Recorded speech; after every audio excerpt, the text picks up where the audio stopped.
बिस्मिल्लाहिर्रहमानिर्रहीम। अस्सलाम वालेकुम फ्रेंड्स, कैसे हैं आप सब। उम्मीद करती हूँ कि आप सब ठीक ठाक होंगे, खैर आफ़ियत से होंगे। अल्लाह ताला सबको ठीक ठाक खैर आफ़ियत से और अपनी हिफ्ज़ व अमान में रखे, आमीन सुमा आमीन या रब्बुल आलमीन।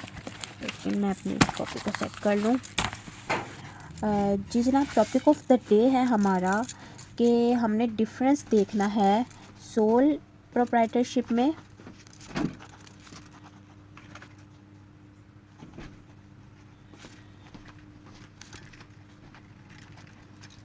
और पार्टनरशिप में।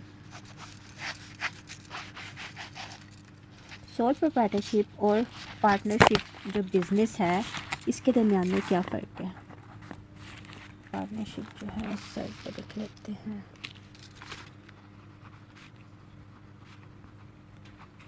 बिज़नेस, इसके दरमियान हम देख रहे हैं डिफरेंस को। ठीक है, सोल प्रोप्राइटरशिप और पार्टनरशिप बिज़नेस में हम डिफरेंस देखेंगे।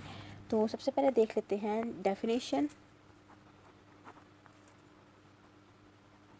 दोनों की डेफिनेशन को मैं एक्सप्लेन करूँगी, सोल प्रोप्राइटरशिप को भी और पार्टनरशिप को, बिज़नेस को भी।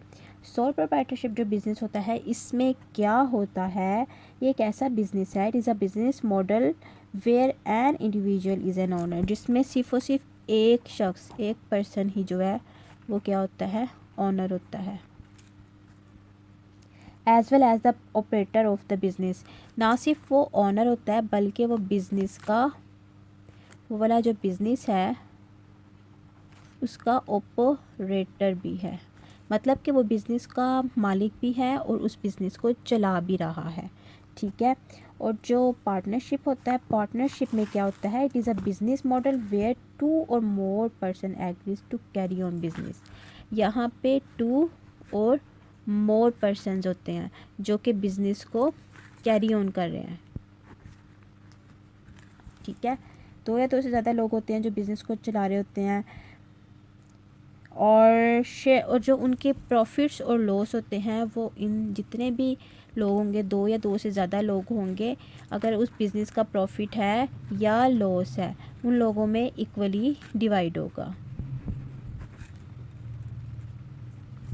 यहाँ पे जो है, यहाँ पे प्रॉफिट, यहाँ पे चाहे प्रॉफिट है चाहे लॉस है एक ही बंदे का है, एक ही जो ओनर है उसी को फ़ायदा हो रहा है, उसी को नुकसान हो रहा है। यहाँ पे क्या हो रहा है, यहाँ पे जितने भी लोग पार्टनरशिप बिज़नेस को चला रहे हैं, अगर नुकसान होगा तो वो उन सब के खाते में आएगा और अगर प्रॉफिट होगा तो वो उन सब के खाते में इक्वल डिवाइड होगा। ठीक है, अगर 100 रुपये का प्रॉफिट हुआ है तो वो 5 लोगों में इक्वल डिवाइड होकर 20-20 रुपये सबको मिलेंगे। ठीक है, ठीक हो गया। अब हम देख लेते हैं इसके बारे में, बिज़नेस एक्ट क्या है। सोल प्रोप्राइटरशिप बिज़नेस में बिज़नेस एक्ट क्या है, नज़र आ रहा है कि नहीं। बिज़नेस एक्ट है, ये वाला जो बिज़नेस है ये comes under no specific act, इसमें कोई ख़ास specific act, no specific act, इसमें कोई ख़ास जो है ना एक्ट लागू नहीं होता। ठीक है, अगर बिज़नेस एक्ट के लिहाज से देखा जाए। लेकिन ये जो पार्टनरशिप बिज़नेस है, ठीक है, इसको देख लें। पार्टनरशिप बिज़नेस ये क्या होता है, it is govern by the Indian partnership, Indian, नज़र आ रहा है, पार्टनरशिप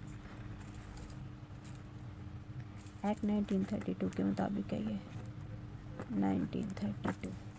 ये वाला जो है इसका बिज़नेस एक्ट कोई स्पेसिफिक बिज़नेस एक्ट नहीं है, जबकि इसका जो बिज़नेस एक्ट है इंडियन पार्टनरशिप एक्ट है 1932 के मुताबिक। ठीक है, और इसके जो ओनर हैं, अगर हम ओनर की बात करें, सोल प्रोप्राइटरशिप के जो ओनर हैं उनको हम क्या कहते हैं, सोल प्रोप्राइटर।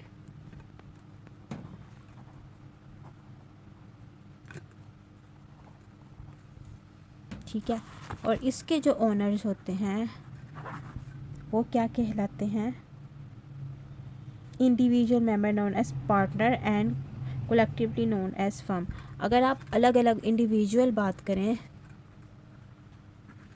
तो वो ओनर्स क्या कहलाएंगे, पार्टनर्स। और अगर आप इकट्ठा कंबाइन करके बोले तो वो क्या कहलाएंगे, कलेक्टिवली अगर आप उनको बुलाएं तो वो एक कहलाएगी फर्म। ठीक है, अभी तक हमने क्या देखा कि ये जो सोल प्रोप्राइटरशिप बिजनेस है वो एक ही बंदा चलाता है, वही उसका ऑनर होता है, वही उसका रनर होता है। जो पार्टनरशिप बिजनेस होता है उसमें 2 या 2 से ज़्यादा लोग होते हैं और वो उनका जो प्रॉफिट और लॉस है वो इक्वली डिवाइड होता है। ठीक है, इसके अंदर बिजनेस एक्ट क्या है, इसमें कोई ख़ास बिजनेस एक्ट नहीं होता, जबकि इसमें जो होता है वो क्या होता है, प्रॉफिट होगा या लॉस होगा सब में इक्वली डिवाइड होगा। ठीक है, और इसमें इसमें जो बिज़नेस एक्ट है वो कोई भी नहीं है, और ये जो बिज़नेस एक्ट के तहत काम करता है वो इंडियन पार्टनरशिप एक्ट है 1932, उसके तहत ये काम करता है। इसके जो ओनर हैं वो क्या कहलाए जाते हैं, सोल प्रोप्राइटर, और इसके जो ओनर हैं वो कहलाते हैं इंडिविजुअल। अगर आप बोलेंगे तो पार्टनर्स कहलाएंगे, अगर कलेक्टिवली आप बोलेंगे तो वो एक फर्म कहलाएगी। ठीक है, अगर आप मेंबर्स की बात कर लें तो जो सोल है, सोल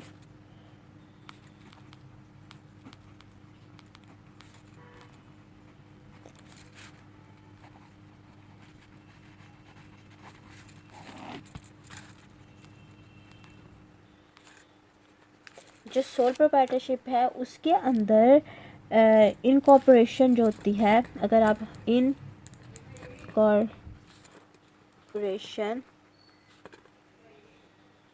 के अकॉर्डिंगली देखते हैं तो इसमें नोट रिक्वायर्ड, इसमें कोई इनकॉर्पोरेशन नहीं चाहिए।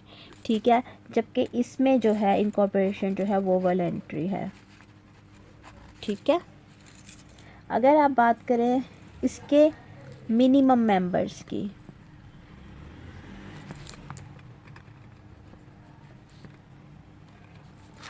इसके मिनिमम मेंबर्स ओनली 1 होता है, और इसकी इनकॉर्पोरेशन ये हो गई मिनिमम मेंबर 1, और इसके मिनिमम कम से कम जो लोग होते हैं वो 2 होते हैं। इसके मैक्सिमम मेंबर्स आपने ये पॉइंट सारे नोट कर लेने हैं, ये हेडिंग्स हैं। ठीक है, इन हेडिंग्स को आपने याद करना है। इसके जो मैक्सिमम मेंबर्स हैं सिर्फ ओनली 1 है, और इसके मैक्सिमम मेंबर 100 हो सकते हैं। ठीक है, क्योंकि ये सोल है प्रोप्राइटरशिप और ये पार्टनरशिप है। ठीक है,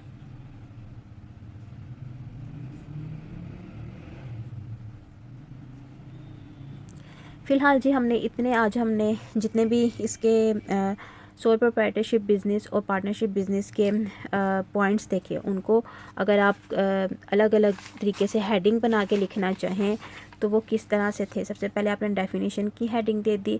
ठीक है, उसके बाद जो दूसरी हेडिंग है उसको आप दे सकते हैं कि ये हमारा बिज़नेस एक्ट होगा। ये डेफिनेशन हो गई 1 2। पॉइंट नंबर 2 बिज़नेस एक्ट का हो गया। पॉइंट नंबर 3 हो गया इसका ऑनर का। ठीक है, इसमें जो थे ऑनर की ये सीक्वेंस था, और इसमें मैंने जो सारा आपको एक्सप्लेन किया पार्टनरशिप बिजनेस में। उसके बाद जी 4th नंबर पे इनकॉर्पोरेशन हो गई। उसके बाद मिनिमम मेंबर हो गए, उसके बाद मैक्सिमम मेंबर हो गए। और अगर आप चाहते हैं कि मैं इस पर मज़ीद इसके बारे में डिटेल बताऊं तो आपने मुझे कमेंट बॉक्स में बताना है, तो मैं इसको मज़ीद ब्रीफिंग के साथ आपके सामने लेकर आऊँगी। ठीक है, पार्ट 2 के साथ मिलते हैं नेक्स्ट वीडियो में एक नए टॉपिक के साथ। अब तक के लिए अपना ढेर सारा, बल्कि इसके पार्ट 2 के साथ अपना ढेर सारा ख्याल रखिएगा। दुआ में खास याद रखिएगा। अल्लाह हाफिज़।